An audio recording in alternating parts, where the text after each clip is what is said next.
way. This way. Oh, what's going on?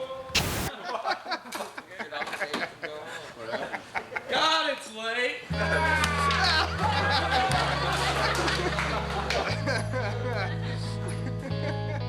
The Fender Custom Shop is a sort of nirvana for guitar geeks. Anything from just a really well-made, team-built Fender to your ultimate fantasy. There's a family tie that it didn't get much closer to art than a Fender Custom Shop guitar, and we were all in on it. The Custom Shop was a ball of creative energy that I've yet to experience again in my life.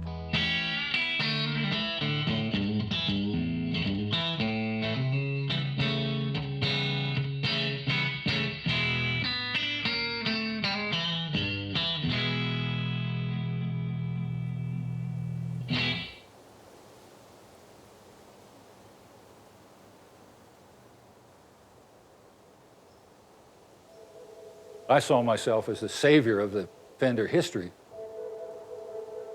It was Bill Schulz's idea to start a custom shop, and what he wanted to do was to get back to the old Fender. Bill wanted that, and what he said to me is, I don't care if we just break even, I want the coolest custom shop and the best product available. And I said, I'll do that.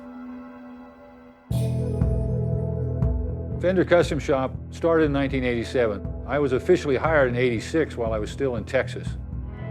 And this big old tweed case is the very first order ever taken for the Fender Custom Shop. And I came with that order in my pocket from Texas.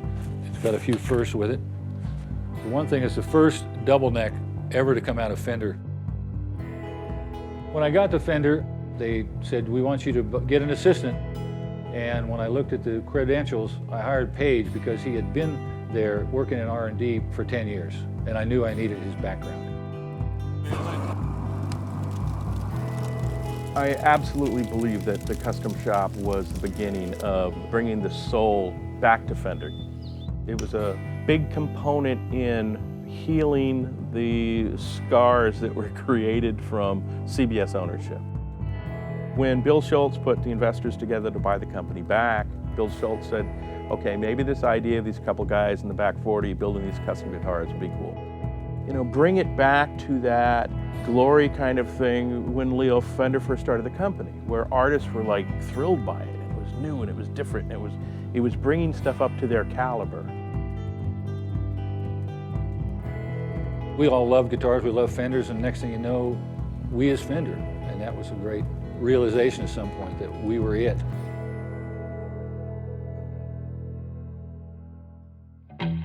The word had been out that we had opened a custom shop.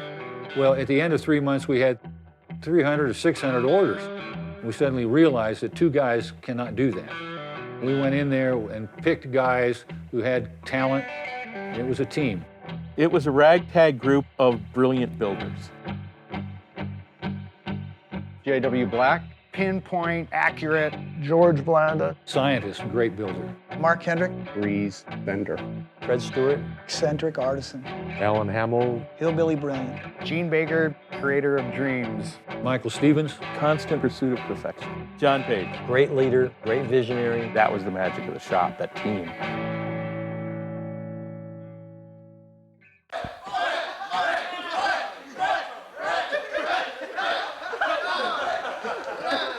Especially the early days, Custom Shop was like Animal House.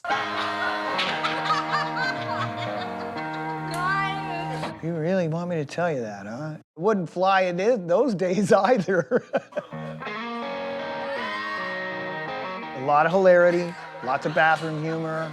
You worked all kinds of wacky hours. You worked 7 days a week. Sometimes you slept there. The early history of the Custom Shop was very tumultuous. And when I say tumultuous, not knowing if you're going to have a job in a week, right? It's pretty scary.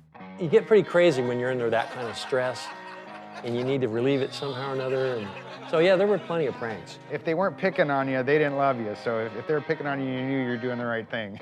We were brutal to each other, but it was like your best friends, you know? It wasn't like unbridled, buffoonery. It was an unshackled creative period. and we all contributed. I can remember as things expanded, we were kind of blowing our own minds. We were just trying to make the best guitars we could and just rocking along. It was just create, create, create. Never stop creating. We were about making absolutely the best guitar we were capable of and pushing it artistically. And that kind of caught on like wildfire. All of a sudden with Custom Shop, they're like, hey, these guys are building this incredible stuff and you can buy it. It mushroomed, and the amount of exposure was just huge. Between 89 and 93, everything just started ramping up. All of a sudden, there's an Eric Clapton guitar on the line. Get to build guitars for Sting and Merle Haggard and Johnny Cash. Richie Sambora, the whole Bon Jovi crew, the Stones, Dylan, Ellie Vieston. Dick Dale. Stu Hamm, Jimmy Page. Jeff Beck. Clapton. So artists were always pushing you. They wanted new ideas, they wanted new things. Getting to work with these people on a professional level, but supplying them with an instrument, that's got a cool factor about it that is hard to understand until you've done it. When you build a guitar, you never know what its path through life is going to be, but it's a little nibble at a kind of immortality.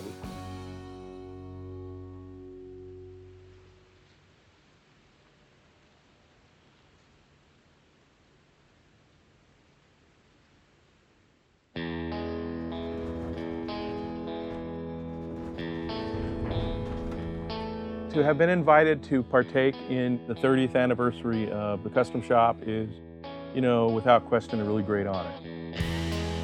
Even though we've moved on and we have our own companies and we're doing these other things, it, you know, says a lot for Fender, and I'm very honored to be a part of it. All right, here's the guitar that we're all here for. This is what I chose to have the Fender crew build, and it is the Fender Esquire.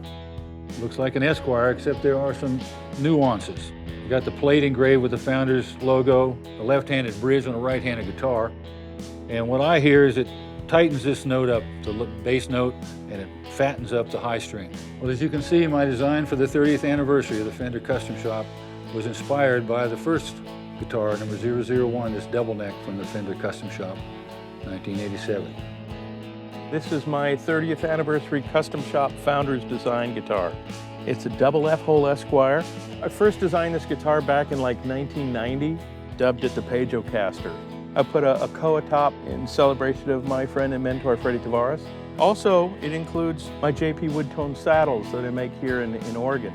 I picked the Jazzmaster because I thought it was kind of a misunderstood guitar and it didn't quite get its due. One of the key features is this stabilized and dyed wood here. This is the guitar. It's a Telecaster with early 20th century acoustic guitar motifs. It's got a Guatemalan rosewood back, bear claw spruce, tortoiseshell pickguard. I'm very honored that I've been involved in this.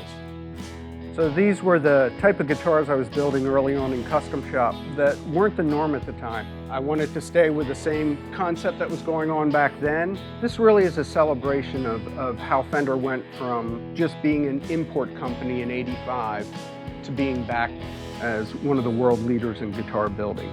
I was inspired by some Southern California, Orange County lowrider car culture that was around my neighborhood at the time. The tealish sunburst is a tip of the hat to things traditionally Fender.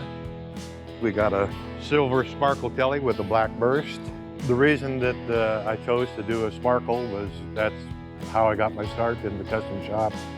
This I call the Telecaster. If you check it out, it's completely half Strat, half Telly. A Telly sits better in your lap because of the sharper radiuses and all, but a Strat has always been more comfortable with the arm contours, so I just kind of felt it was the best of both worlds.